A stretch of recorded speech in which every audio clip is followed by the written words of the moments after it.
Hello everyone, my name is Saloni and I welcome to all of you in our YouTube classes Dear Mang Sir। आप सभी का बहुत बहुत स्वागत है हमारे इस चैनल पे। ये जो आज की सेशन है वो जीके के लिए होने वाले हैं, यूपीपी की तैयारी कर रहे हैं।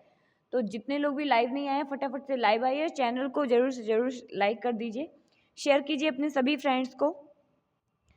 आज का जो सेशन है बहुत ही ज़्यादा इम्पॉर्टेंट होने वाला है आप सभी के लिए। कॉपी और पेन जरूर से जरूर लेके बैठिए सो दैट आप लोग इम्पोर्टेंट पॉइंट को नोट डाउन करते रहें। तो बढ़ते हैं आज के सेशन की तरफ। और हमारी सेशन में जो पहला क्वेश्चन है, हम बढ़ते अपनी सीरीज की तरफ। चलिए, द फर्स्ट क्वेश्चन इज, वह प्रक्रिया जिसके द्वारा वायु में जलवाष्प जल की बूंदों में परिवर्तित होती है क्या कहलाती है? सभी लोग जवाब देंगे। वह प्रक्रिया जिसके द्वारा वायु में जलवाष्प जल की बूंदों में परिवर्तित होती है क्या कहलाती है? ऑप्शन आपके विसरण, संघनन, वाष्पीकरण, ऊर्ध्वपातन। Try to give the answer everyone, सभी लोग जवाब देने की कोशिश करेंगे। वह प्रक्रिया जिसके द्वारा वायु में जलवाष्प जल की बूंदों में परिवर्तित होती है क्या कहलाती है? विसरण, संघनन, वाष्पीकरण या फिर ऊर्ध्वपातन। तो जिन्होंने भी जवाब दिया ऑप्शन नंबर बी संघनन, दे आर राइट। ठीक है, जिन्होंने संघनन जवाब दिया है दे आर राइट। जब जल जो होता है वो वाष्प पुनः पानी में बदल जाता है तो इस प्रक्रिया को संघनन या कंडेंसेशन कहते हैं। ठीक है, हवा में विभिन्न कारणों से जब ताप या ऊष्मा की मात्रा कम हो जाती है तो संघनन की प्रक्रिया होती है। बढ़ते हैं नेक्स्ट क्वेश्चन की तरफ। और हमारा अगला क्वेश्चन है, किसमें ध्वनि की गति सर्वाधिक होती है? बताइए, ध्वनि की गति सबसे ज्यादा कहाँ होती है? ऑप्शन आपके पानी में, बर्फ में, वायु में, इनमें से कोई नहीं। सभी लोग जवाब देने की कोशिश करेंगे। ध्वनि की गति सर्वाधिक किसमें होती है बताइए?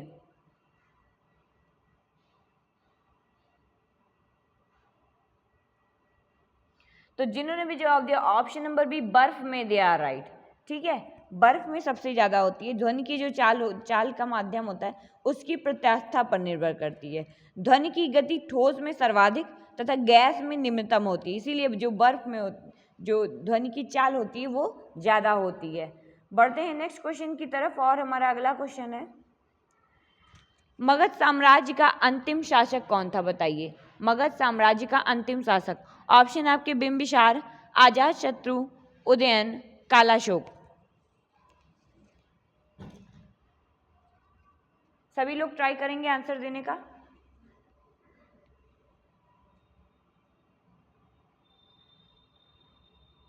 तो जिन्होंने भी जवाब दिया है ऑप्शन नंबर डी कालाशोक, दे आर राइट। ठीक है, कालाशोक जिन्होंने भी जवाब दिया है। बिंबिसार का शासन की बात करते हैं तो इनका शासनकाल 544 से लेकर के 492 ईसा पूर्व तक था। ठीक है, और बात करते हैं आजाद शत्रु की तो इनका शासनकाल था 492 से 460 ईसा पूर्व। ठीक है, उदयन का शासनकाल था यहाँ लिख दे रहे हैं। ठीक है, 460 से 444 तक का था। ठीक, तो अंतिम शासक कौन थे? कालाशोक थे, जिसको काकवर्ड कहा जाता है। ठीक है, इनका शासनकाल कब से कब तक था? 394 से 394 टू 366। ठीक है, बढ़ते हैं नेक्स्ट क्वेश्चन की तरफ। और हमारा अगला क्वेश्चन है, गायत्री मंत्र का वर्णन किस में मिलता है? बताइए, गायत्री मंत्र का वर्णन किस में मिलता है? ऑप्शन आपके अथर्ववेद में, सामवेद में, यजुर्वेद में या फिर ऋग्वेद में। सभी लोग ट्राई करेंगे। Try to give the answer.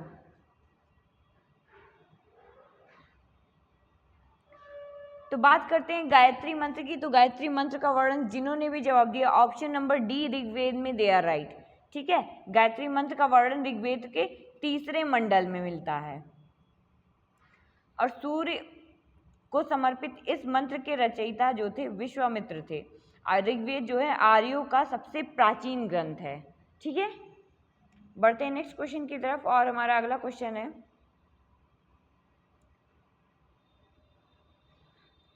किस मुगल शासक ने धार्मिक आधार पर लगाए गए जजिया और तीर्थ यात्रा कर को समाप्त किया था? बताइए, जजिया कर और तीर्थ यात्रा कर किसने समाप्त किया था, ये बताना है आपको। ऑप्शन है आपके बहादुर शाह प्रथम, औरंगजेब, अकबर, शेरशाह सूरी। सभी लोग जवाब देने की कोशिश करें।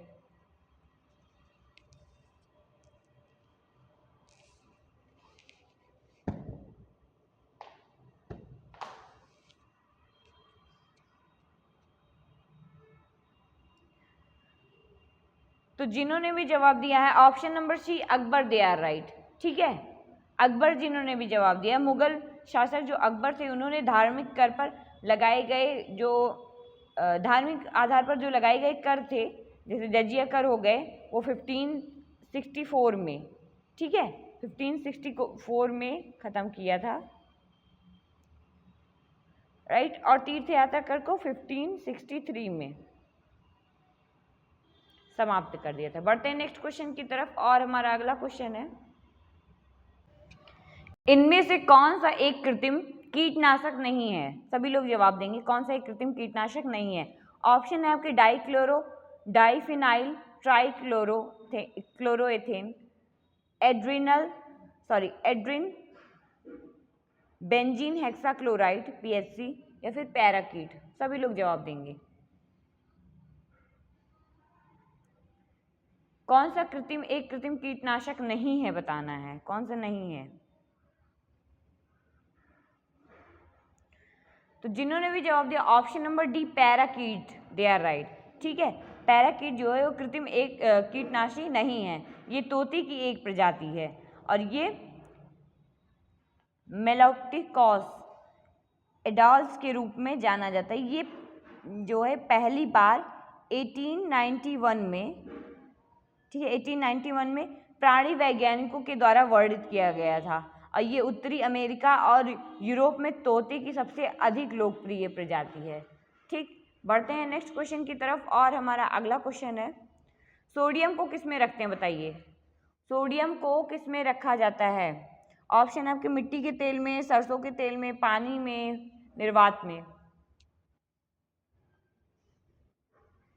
सभी लोग बताएंगे सोडियम को किस में रखते हैं।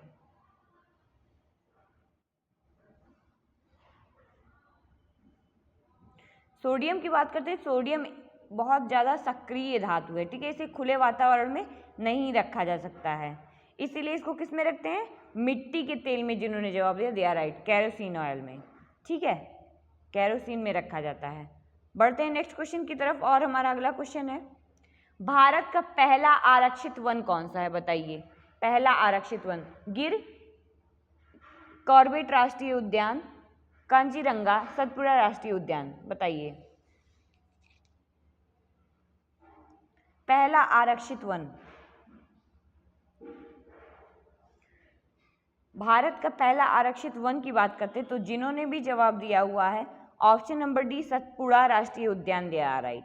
ठीक है, सतपुड़ा। भारत में आरक्षित वन से आशय उन सभी वनों से है जिनको जो कुछ सीमा होती है उस तक संरक्षित करने का लक्ष्य निर्धारित किया गया है। ठीक है, और भारत में पहला आरक्षित वन कौन सा है? सतपुड़ा राष्ट्रीय उद्यान। जिन्होंने भी जवाब दिया था option number D, they are right. बढ़ते हैं नेक्स्ट क्वेश्चन की तरफ, और हमारा अगला क्वेश्चन है, विश्व प्रसिद्ध कोहिनूर हीरा किस खादान से प्राप्त हुआ था, बताइए। विश्व प्रसिद्ध कोहिनूर हीरा किस खादान से प्राप्त हुआ था? ऑप्शन है आपकी गोलकुंडा, बरार, विदिशा, इनमें से कोई नहीं।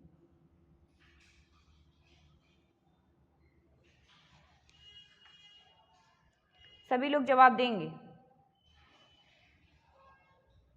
तो जिनका भी आंसर है option number A Golconda, they are right. ठीक है, कोहिनूर हीरा जो दुनिया के सभी हीरों का कह सकते हैं एक तरीके से राजा है, जिसे गोलकुंडा के आंध्र प्रदेश गोलकुंडा में है। ठीक है, गोलकुंडा जो है आंध्र प्रदेश में है, आंध्र प्रदेश की कोलेरू खान से निकाला गया था और अभी तक विश्व में सबसे बड़ा ज्ञात ऐतिहासिक हीरा रह चुका है। क्या? कोहिनूर। कई मुगल बादशाह और फारसी शासकों से होता हुआ ये हीरा अंततः ब्रिटिश शासन के अधिकार में चला गया और उनके खजाने में शामिल हो गया था, क्योंकि लूट के लेके गए थे ना यहाँ से ये लोग। तो बढ़ते हैं अगले क्वेश्चन की तरफ, और हमारा अगला क्वेश्चन है, 1857 के महान विद्रोह के दौरान भारत का गवर्नर जनरल कौन था, बताइए। 1857 का जो विद्रोह हुआ था उसके दौरान भारत का गवर्नर जनरल कौन था? ऑप्शन है आपके William Bentinck, Lord Wellesley, Lord Canning, Lord Dalhousie. बताइए, जवाब दीजिए सभी लोग।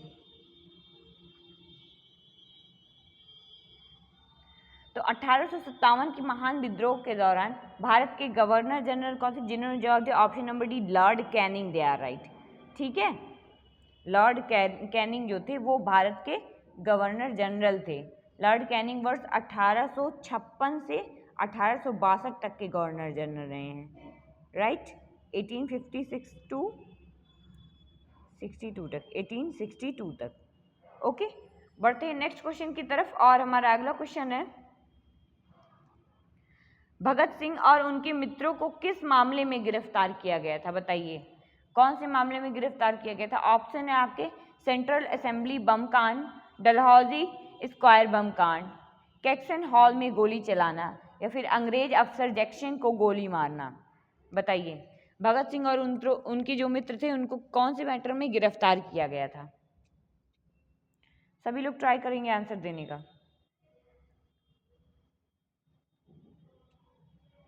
तो जिन्होंने भी जवाब दिया ऑप्शन नंबर है सेंट्रल असेंबली बम कांड, दे आर राइट। ठीक है, भगत सिंह और उनके मित्रों को सेंट्रल असेंबली बम कांड के मामले में गिरफ्तार किया गया था 8 अप्रैल 1929 को, 1929। ठीक है, 8 अप्रैल 1929 को पब्लिक सेफ्टी बिल के खिलाफ भगत सिंह और बटुकेश्वर दत्त ने केंद्रीय असेंबली में बम फेंका था। ओके, बढ़ते हैं नेक्स्ट क्वेश्चन की तरफ। और हमारा अगला क्वेश्चन है, उड़ीसा से प्रारंभ एक प्राचीन लोक नृत्य कौन सा है? बताइए, उड़ीसा से प्रारंभ एक प्राचीन लोक नृत्य। ऑप्शन है आपके पुलिकली, राउत नाच, डोलू पुनीता, Ghoomar. Try to give the answer, सभी लोग जवाब देने की कोशिश करेंगे। तो बात करते हैं घुमरा की। ये क्या है? उड़ीसा की एक प्रारंभ प्राचीन लोक नृत्य। जिन्होंने भी जवाब दिया option number D, Ghumra, they are right. बढ़ते हैं नेक्स्ट क्वेश्चन की तरफ। और हमारा अगला क्वेश्चन है, प्रतिरक्षात्मक रोगों का इलाज निम्न में से किस दवा से किया जाता है? बताइए, कौन सी दवा से? Gamma globulin, H2 receptor blockers, escitalopram, paroxetine. सभी लोग जवाब देंगे।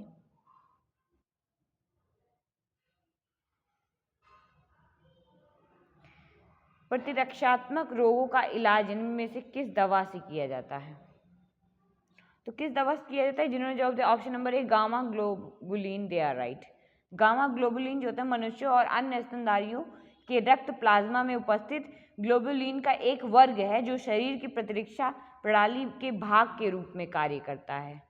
बढ़ते हैं नेक्स्ट क्वेश्चन की तरफ। और हमारा अगला क्वेश्चन है, क्रोमेटिन जिसमें गहरी धारियां होती हैं और जो अधिक घना भरा होता है उसे क्या कहा जाता है? बताइए, सभी लोग जवाब देंगे। ऑप्शन है आपके यूक्रोमेटिन, गुणसूत्र संबंधी प्रोटीन, हेटरोक्रोमेटिन, ग्वानिन।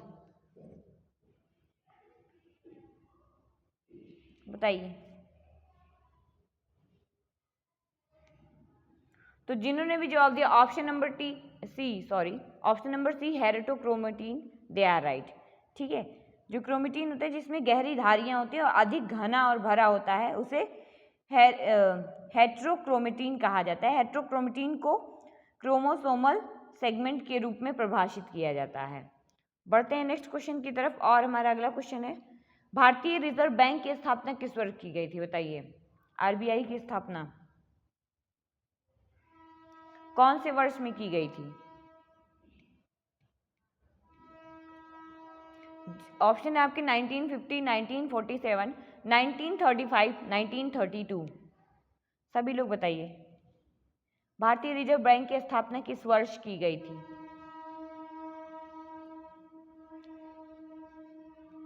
तो बात करते हैं भारतीय रिजर्व बैंक की स्थापना कब की गई थी? 1935 जो बोले हैं, दे आर राइट। ठीक है, जिन्होंने जवाब दिया 1935, दे आर राइट। भारतीय रिजर्व बैंक की स्थापना हिल्टन यंग कमीशन की सिफारिश पर 1 अप्रैल 1935 को हुई थी और यह आरबीआई अधिनियम 1934 के माध्यम से किया गया था 1934।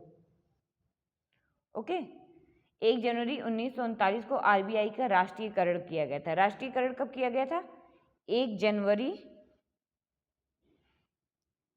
1949 को किया गया था आरबीआई का राष्ट्रीयकरण। बढ़ते हैं अगले क्वेश्चन की तरफ और हमारा अगला क्वेश्चन है, निम्नलिखित में से कौन सी परिभाषा आयकर से संबंधित नहीं है? बताइए। छूट, सरल फॉर्म, मोडवेट, निर्धारित वर्ष। बताइए।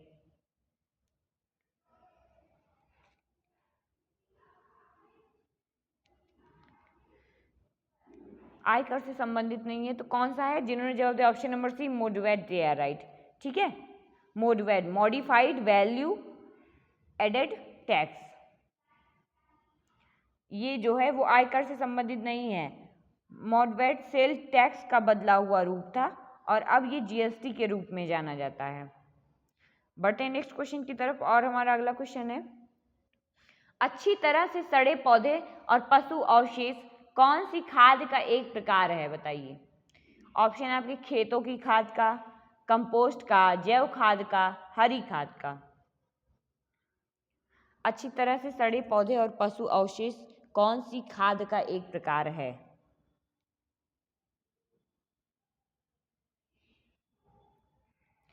तो जिन्होंने भी जवाब दिया option number B, compost, they are right. ठीक है, अच्छी जो कंपोस्ट होता है वो अच्छी तरह से सड़े पौधे और पशु के अवशेषों से निर्मित होने वाली एक जैविक प्रकार की खाद है। ठीक, बढ़ते हैं अगले क्वेश्चन की तरफ और हमारा अगला क्वेश्चन है, निम्नलिखित में से कौन सी भारत की एक व्यापारिक या नकदी फसल है? बताइए। व्यापारिक और नकदी फसल बताना है आपको। ऑप्शन है आपकी बाजरा, कपास, धान, ज्वार।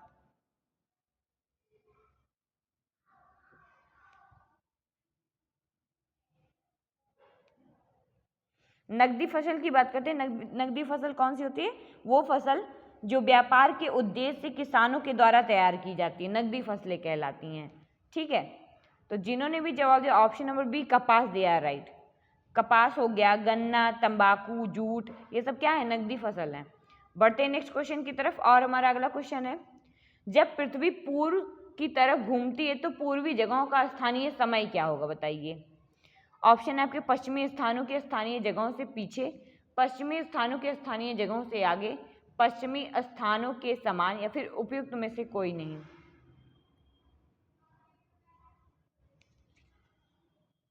सभी लोग जवाब देंगे।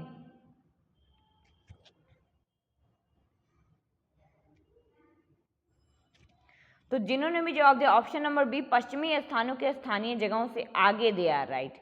ठीक है, आगे होगा। जब पृथ्वी पूर्व की ओर घूमती है तो जो पूर्वी जगह होता है उसका स्थानीय समय पश्चिमी स्थानों के स्थानीय जगहों से आगे होगा। पृथ्वी हमेशा पश्चिम से पूर्व की दिशा की तरफ घूर्णन करती है। ठीक, इसीलिए। बढ़ते हैं नेक्स्ट क्वेश्चन की तरफ और हमारा अगला क्वेश्चन है, अंटार्कटिका का सबसे ऊंचा शिखर कौन सा है? बताइए। सबसे ऊंचा शिखर, अंटार्कटिका का सबसे ऊंचा शिखर। ऑप्शन है आपके थॉमस पर्वत, कॉस्कुस्को पर्वत, एल्ब्रूस पर्वत, विंसन मौसम। बताइए। सभी लोग जवाब देंगे।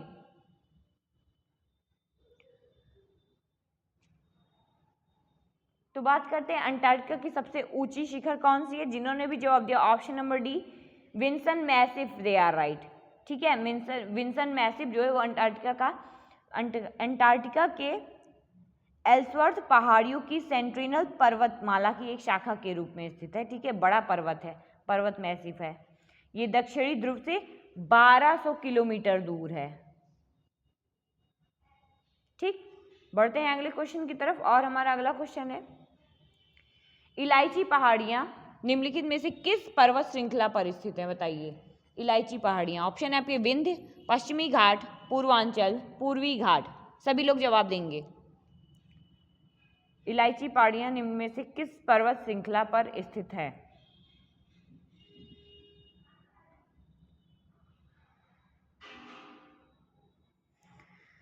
जिन्होंने भी जवाब दिया ऑप्शन नंबर बी पश्चिमी घाट, दे आर राइट। ठीक है, इलायची की पहाड़ियाँ जो है दक्षिण भारत की पर्वत श्रृंखलाएं हैं, ये भारत में दक्षिण पूर्वी केरल और दक्षिण पश्चिमी तमिलनाडु में स्थित है, तो दक्षिणी पश्चिमी घाट का हिस्सा है। ठीक, जिन्होंने भी जवाब दिया था ऑप्शन नंबर बी पश्चिमी घाट, दे आर राइट। बढ़ते हैं नेक्स्ट क्वेश्चन की तरफ, और हमारा अगला क्वेश्चन है तीस्ता नदी का जल विवाद किस देश के साथ है, बताइए। तीस्ता नदी का जल विवाद, ऑप्शन है आपके नेपाल, बांग्लादेश, पाकिस्तान, भूटान।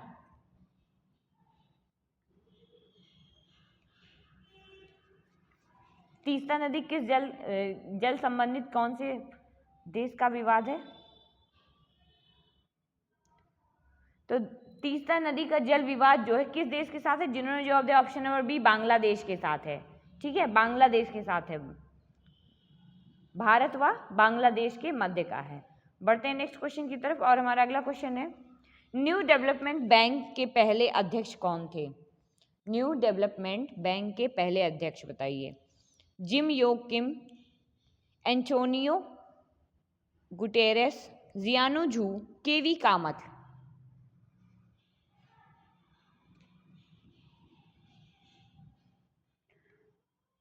तो जिन्होंने भी जवाब दिया option number D KV Kamath, they are right. ठीक है, केवी कामत। ब्रिक्स विकास बैंक जो है जिसको न्यू डेवलपमेंट बैंक कहते हैं, इसके पहले अध्यक्ष के रूप में केवी कामत 2015 ओके 2015 में नियुक्त किया गया था। वर्तमान में जो न्यू डेवलपमेंट बैंक है एनडीबी, इसके अध्यक्ष ब्राजील के पूर्व राष्ट्रपति डिल्मा वाना रोसेफ हैं। ठीक है, डिल्मा रामा रोसेफ। बढ़ते हैं नेक्स्ट क्वेश्चन की तरफ, और हमारा अगला क्वेश्चन है म्यांमार की मुद्रा निम्नलिखित में से कौन सी है, बताइए। म्यांमार की मुद्रा, ऑप्शन है आपकी क्यात, इयारा, रियाल, क्रोन। म्यांमार की मुद्रा कौन सी है बताइए। म्यांमार का पुराना नाम क्या है? बर्मा, बर्मा के नाम से जाना जाता है। ठीक है, और इसकी मुद्रा क्या है? जिन्होंने जवाब दिया ऑप्शन नंबर ए क्यात, दिया राइट। ठीक है, म्यांमार की राजधानी की बात करते हैं तो क्या है? नायपीड़ा।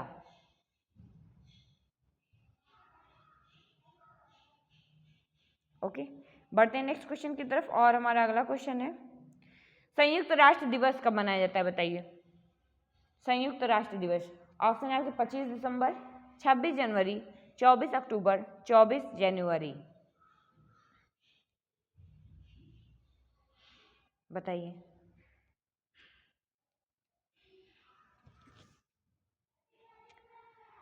जिन्होंने भी जवाब दिया ऑप्शन नंबर सी 24 अक्टूबर, दिया राइट। ठीक है, संयुक्त राष्ट्र की स्थापना 24 अक्टूबर 1945 ईस्वी को हुई थी। ओके, और इसी की वजह से 24 अक्टूबर को प्रत्येक वर्ष संयुक्त राष्ट्र दिवस मनाया जाता है। बढ़ते हैं नेक्स्ट क्वेश्चन की तरफ, और हमारा अगला क्वेश्चन है महात्मा गांधी के प्रिय भजनों में से एक वैष्णवन जन तो के रचयिता कौन है? ऑप्शन आपके सूरदास, मीराबाई, नरसिंह मेहता, ज्ञानेश्वर।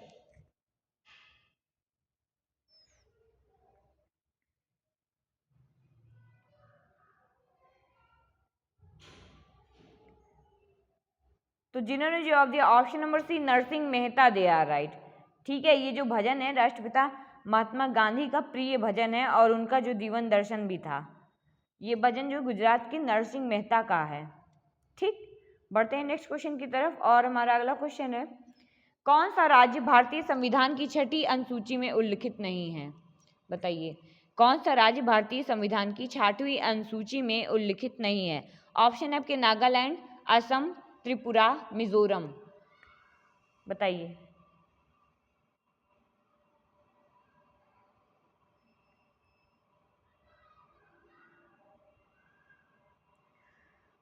तो जिन्होंने भी जवाब दिया option number A Nagaland, they are right. ठीक है, संविधान के अनुसूची 6 में पूर्वोत्तर के 4 जनजातीय क्षेत्र कौन कौन से? असम, मेघालय, त्रिपुरा और मिजोरम, इसके प्रशासन से संबंधित उपबंध हैं। ठीक है, नागालैंड इसकी अनुसूची में उल्लिखित नहीं है। बढ़ते हैं नेक्स्ट क्वेश्चन की तरफ, और हमारा अगला क्वेश्चन है भारत का संविधान लागू होने के समय इसमें कितने अनुच्छेद व अनुसूचियां थी? उस टाइम कितने थे ये बताना है आपको। ऑप्शन है आपके 104 अनुच्छेद व 5 अनुसूचियां 318 अनुच्छेद व 27 अनुसूचियाँ, 45 अनुच्छेद व 14 अनुसूचियाँ, 395 अनुच्छेद व 8 अनुसूचियाँ। भारत का संविधान लागू होने के टाइम पे कितने अनुच्छेद व अनुसूचियाँ थी, सभी लोग बताइए।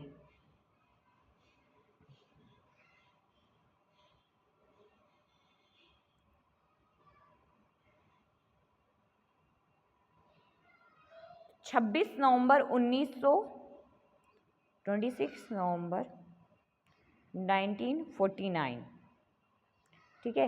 इस दिन जब संविधान लागू हुआ था तो उस समय संविधान में कुल कितने थे? जिन्होंने जवाब दिया ऑप्शन नंबर डी, 395 अनुच्छेद व 8 अनुसूचियाँ थी, ठीक है। जिन्होंने जवाब दिया था option number D, they are right.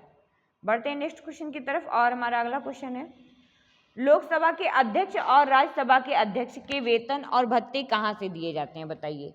Lok Sabha और राज्यसभा के अध्यक्ष के वेतन और भत्ते कहाँ से दिए जाते हैं? भारत की आकस्मिक निधि से, भारत की समाकेतिक कोष से, भारत के सार्वजनिक खाते से या फिर भारतीय रिजर्व बैंक से,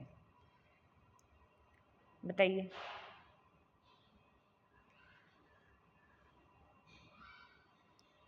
तो बात करते हैं लोकसभा के अध्यक्ष और राज्यसभा के अध्यक्ष के वेतन और भत्ते की, ये भारत के समाकेतिक कोष से दी जाती हैं, ठीक है। जिन्होंने भी जवाब दिया था option number B, they are right. बढ़ते हैं नेक्स्ट क्वेश्चन की तरफ और हमारा अगला क्वेश्चन है, उत्तर प्रदेश का प्राचीनतम और विशालतम बहुउद्देशीय संग्रहालय कौन सा है, ठीक है। ऑप्शन है आपके जैन संग्रहालय मथुरा, बौद्ध संग्रहालय Kushinagar, doctor B R Rao Ambedkar संग्रहालय रामपुर या फिर राज्य संग्रहालय लखनऊ। उत्तर प्रदेश की प्राचीनतम और विशालतम बहुउद्देशीय संग्रहालय कौन सा है?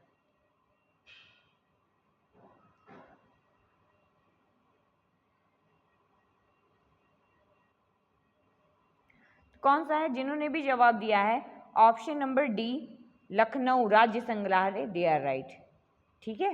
राज्य संग्रहालय उत्तर प्रदेश का प्राचीनतम और विशालतम बहुउद्देशीय संग्रहालय राज्य संग्रहालय कौन सा है? लखनऊ है। इसकी स्थापना कब हुई थी?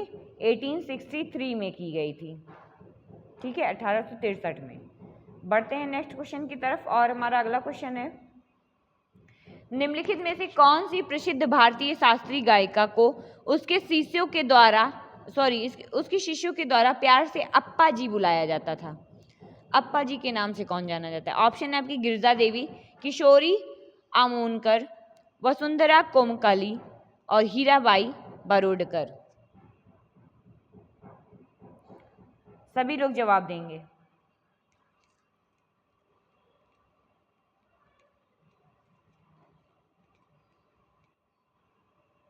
तो जिन्होंने भी जवाब दिया option number A, Girija Devi, they are right, ठीक है। गिरजा देवी को उनके शिष्य प्यार से क्या बुलाते थे? अप्पा जी बुलाते थे। गिरजा देवी जो थी वो बनारस घराने से संबंध रखती थी। ये प्रसिद्ध ठुमरी गायिका थी, ठीक है। इन्हें भारत सरकार के द्वारा पद्म भूषण से सम्मानित किया गया था। बढ़ते हैं अगले क्वेश्चन की तरफ और हमारा अगला क्वेश्चन है, doctor B R Ambedkar police academy Uttar Pradesh कहाँ है? बताइए। भीमराव अम्बेडकर पुलिस अकादमी उत्तर प्रदेश में कहाँ स्थित है? ऑप्शन आपके लखनऊ, मुरादाबाद, कानपुर, अलीगढ़।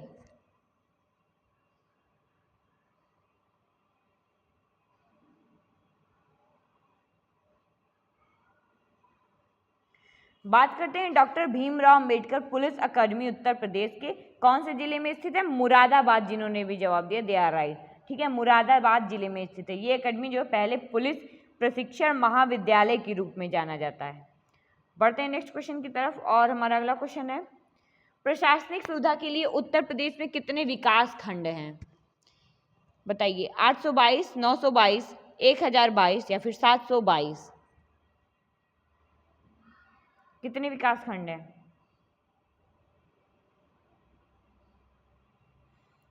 तो जिन्होंने भी जवाब दिया option number A, 822, they are right, ठीक है। 822 प्रश्नकाल के दौरान उत्तर प्रदेश में कुल 822 विकास खंड थे, लेकिन वर्तमान में इसकी संख्या बढ़कर कितनी हो गई है? 825 हो गई है प्रेजेंट टाइम में, ठीक है। 825 हो गई है। यूपी के प्रशासनिक विभाजन में सबसे ऊपर स्तर मंडल पर बने, उसके बाद के क्रम में जिला, फिर उसके बाद क्या है? तहसील है, पहले जिला फिर तहसील बना है। बढ़ते हैं नेक्स्ट क्वेश्चन की तरफ और हमारा अगला क्वेश्चन है, उत्तर प्रदेश प्रादेशिक आर्ड कॉन्स्टेबलरी एक्ट किस वर्ष पारित किया गया था? आर्ड कॉन्स्टेबलरी एक्ट 1948, 1950, 1952, 1945।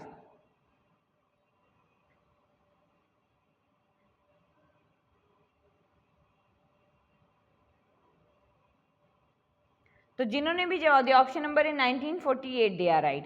ठीक है, उत्तर प्रदेश प्रादेशिक आर्म्ड कॉन्स्टेबलरी एक्ट 1948 में पारित किया गया था। 1948 में यूपी सैन्य पुलिस व उत्तर प्रदेश राज्य सशस्त्र पुलिस को मिलाकर प्रादेशिक आर्म्ड कॉन्स्टेबलरी बना था, कॉन्स्टेबलरी बना था। ठीक है, बढ़ते हैं नेक्स्ट क्वेश्चन की तरफ और हमारा अगला क्वेश्चन है, उत्तर प्रदेश में किस वर्ष सभी सरकारी कार्यों के लिए हिंदी का प्रयोग करना जो था वो कानूनी तौर पर अनिवार्य कर दिया गया था, हिंदी का यूज करना?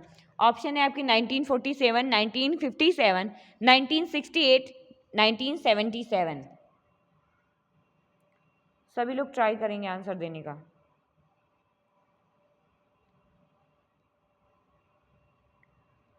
तो जिन्होंने भी जवाब दिया ऑप्शन नंबर सी 1968 दिया राइट। ठीक है, 1968 उत्तर प्रदेश राज्य भाषा अधिनियम जो था वो 1951 के तहत हिंदी उत्तर प्रदेश में राज्य प्रशासन की भाषा बन गई थी। ठीक है, आधिकारिक कार्यों में हिंदी का उपयोग करने के लिए कानूनी रूप से 1968 से बाध्यकारी बनाया गया, अनिवार्य कर दिया गया। ठीक है, बढ़ते हैं अगले क्वेश्चन की तरफ और हमारा अगला क्वेश्चन है, हाल ही में किस देश की सरकार को चीन से मान्यता प्रदान की गई है? Afghanistan, Taiwan, Pakistan, Azerbaijan. सभी लोग जवाब देंगे, किस देश की सरकार को चीन से मान्यता प्रदान की गई है?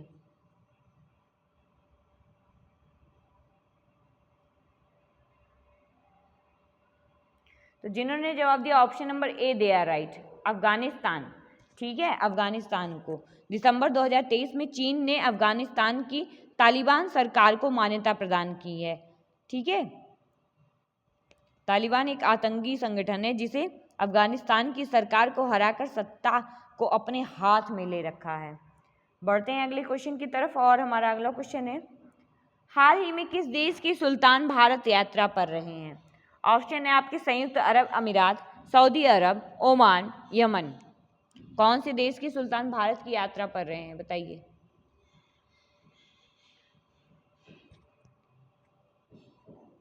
तो जिन्होंने भी जवाब दिया ऑप्शन नंबर सी ओमान दिया राइट। ठीक है, ओमान के सुल्तान हैथम बिन तारिक 16 से 18 दिसंबर के बीच में भारत में यात्रा पर रहे थे और इस यात्रा के दौरान दोनों देशों के बीच 4 MOU पर हस्ताक्षर हुए हैं। ठीक है, बढ़ते हैं नेक्स्ट क्वेश्चन की तरफ और हमारा अगला क्वेश्चन है, दिसंबर 2023 में किस बैंक ने भारत में सौर परियोजनाओं को बढ़ावा देने के लिए जर्मन विकास बैंक के साथ समझौता किया है? ठीक है, जर्मन विकास बैंक के साथ। ऑप्शन है आपकी state Bank of India, bank of India, bank of Baroda, SDFC। कौन से बैंक ने भारत में सौर परियोजनाओं को बढ़ावा देने के लिए जर्मन विकास बैंकों के साथ समझौता किया है?